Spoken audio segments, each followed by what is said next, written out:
ọdọọdún la máa ń rórógbó. Bẹ́ẹ̀ni ọdọọdún la máa ń ra òòṣà. Bẹ́ẹ̀ni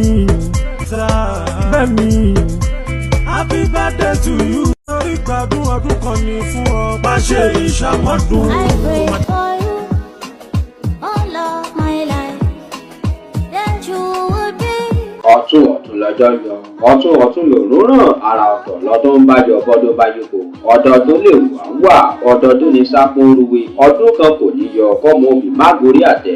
Ọdọọdún ló mọ bẹ́ẹ̀ Ọ̀kíní Tèmídayọ̀ Peter ọmọ ọlọ́jọ́ bí òní ó gbayè láwùjọ ó gbóúnjẹ fẹ́gbẹ́ ó tún gbàwó rẹ̀ bọ̀. Onírùgbọ̀n yẹ́wúkẹ́ Akínmàlújẹ ọmọ olóògbé Ọ̀kíní Olúwaṣeun àti ọmọ Ọ̀kíní Ọmọ́níkẹ́.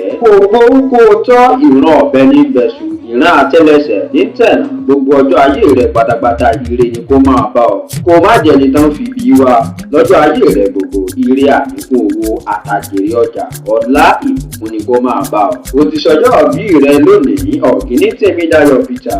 Ó tún ní ẹ̀gbọ́n tó ń jẹ Ọpẹ́yẹmí àti ẹ̀gbọ́n tó ń jẹ Sunday pẹ̀lú àbúrò tó ń jẹ Ọmọ́wùmí.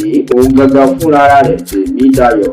Ìjẹ̀ṣà ní ọmọ onílẹ̀ obì ọmọ ẹlẹ́ni àti ẹ̀ka ọmọ ẹlẹ́ni ẹ̀wẹ̀lẹ̀ Ìjẹ̀ṣà orídìí ìṣáná ìlélẹ́rú ọwá ti múná roko ọmọ olóbì wọ̀wọ̀ tìrìwọ̀ ọmọ olóbì kan wọ̀wọ̀ tìrìwọ̀. Ìjẹ̀ṣà ló sin tòlótòló ẹrú bàbá tí a ló sin pẹ́pẹ́yẹ ọmọ òkèdè gbé abókùngbọ̀rọ̀ àjẹpọ̀pọ̀ lójú ogun. O ti ṣọjọ́ ìbí rẹ lónìí Ọ̀kíní Tèmídayọ̀ Peter ọ̀nẹ́rẹ́bù tí a ó ṣẹ̀mí nínú àìkú ti ṣe baálẹ̀ ọrọ̀ bẹ́ẹ̀ ni nínú ìbùkún yanturu. Ọwọ́ ayé ò ní ká ọ torí ọwọ́ tọ́gẹ̀dẹ̀ bá gbé níṣe ló fi ń na ara rẹ̀ ọwọ́ ọ̀tá ò ní ká ọ ò ní kú mọ́bí rẹ lójú ògo rẹ yóò tàn káàkiri àgbáyé. Láti ọjọ́ òní lọ ibi kó máa rí ọ̀kìtì àrùn kó máa rí ọ̀kìtì Ọ̀kíní Tèmídayọ̀ Peter òjíṣẹ́ ọdún eléyìí wàá ṣẹ̀mí láyé láṣẹ Ọlọ́run ọba ó ní kúkú tó kú ó ní faragbàwẹ̀. Èmi broda Gbémsky ọmọ wa ọmẹkùn wa sọ wípé ẹ̀mí rẹ tó sọdún eléyìí láàṣẹ rẹ̀ mìíràn ìgbà ọdún kan ní ó.